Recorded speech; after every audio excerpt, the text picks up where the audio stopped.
Եվ այսօր այս գլխավոր դատախազը,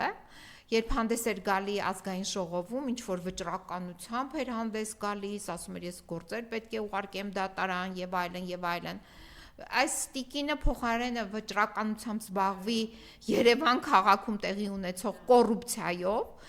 այսինքն որ ակնհայտ իրեն ուղված հաղորդումները ինքը անտեսում է, այսինքն ակնհայտ կոռուպցիոն հանցագործությունների մասին հաղորդումները անտեսում է, բայց այսօր մի այսպիսի ինչ որ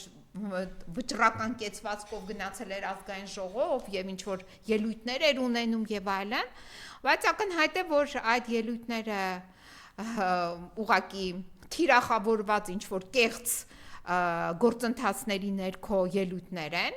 եւ չեն հետապնդում իրավական շահ, այլ դրանք բացարձակ պատվերի ներքո են եւ հասկանալի է որ կոռուպցիան, որը ծաղկում է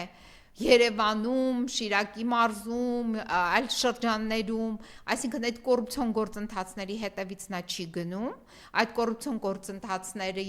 հետևանքով մեղավորներին ինքը հովանավորում է ըստ էության, մասնավորապես ես վերջի այս 15 օրվա ընթացքում այնքան բողոքներ եմ ներկայացրել կոռուպցիոն հանցագործությունների մասին, բայց այդ կոռուպցիոն հանցագործություններին ընթացք չի տրվում, այսինքն քրեական վարույթներ չեն հարուցվում, հանրային քրեական հետապնդումներ չեն իրականացվում, մինչդեռ ակնհայտ է, թե ինչպես է Երևան քաղաքը քանդվում, մասնավորապես Տիգրան Ավինյանի ապօրինի ոչ իրավաչափ շինարարական թույլտվությունների ներքո եւ դրա մեջ ներգրաված այլ անձանց, ովքեր քանդում են Երևանը։ Մասնավորապես ես առնվազն մի 15 հաղորդում եմ ներկայացրել, որևիցե ընթացք չկա։ Մասնավորապես ես նաև ներկայացրել եմ հայտարարություն մի դատավորի վերաբերյալ, ինչ որ դատավոր Զարիկյան վարչական դատարանի դատավոր, ով ունենալով իր վարույթում դեռ դեկտեմբեր ամսից հայցադիմում, մինչև հիմա դատական նիստի օր չի նշանակել։ Այսինքն ակնհայտորեն ողջամիտ ժամկետները դատաքննության խախտում է, բայց այս մարդիկ որևիցե կերպ արձագանք եւ այլն ոչ մի վերահսկողություն, ասում եմ ես վերահսկող եմ, հսկող լիազորություններ ունեմ եւ այդ հսկող լիազորությունների ներքո, չգիտեմ, գործեր եմ ուղարկելու դատարան, դու ում ես հսկում։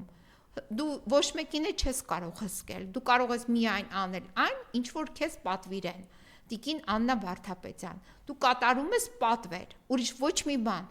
ոչ մի գործառույթ վերահսկողական այսօր Հայաստանի Հանրապետության դատախազությունը չի իրականացնել։ Մասնավորապես երկու գործերով, որոնք կապված են խոսքի ազատության հետ, եւ դուք ունեք նաեւ ձեր կողմից, ձեր վերահսկողության ներքո այսպես կոչված տեղեկատվություն, որ չի կարելի խոսքի ազատության հետ կապված ոտնձգություններ կատարել եւ մեղադրանքներ առաջադրել լրագրողներին, վերլուծաբաններին, քաղաքական գործիչներին, բայց դուք շատ հանգիստ հանդուրժում եք, որ այդ գործերը գնան դատարան։ Այդ ձև եք վերահսկողություն իրականացնում։ Իսկ ես կարող եմ ասել հակառակը, դուք իրականացնում եք պատվերի ներքո է օրինակ իմ վստահորդի, իմ պաշտպանյալների, Արմեն Բիլյանի եւ Պավել Մանուկյանի գործը, որը գնաց հասավ եվրոպական դատարան, բայց չգիտես ինչ պայմաններում, ինչ պատվերի ներքո, ում քավորությամբ, ում վերահսկողությամբ, արդյոք ձեր դատախազի վերահսկողությամբ, որ ակնհայտ անարդարացի դատական ակտ էր կայացվել վերաքննիչ դատարանի կողմից,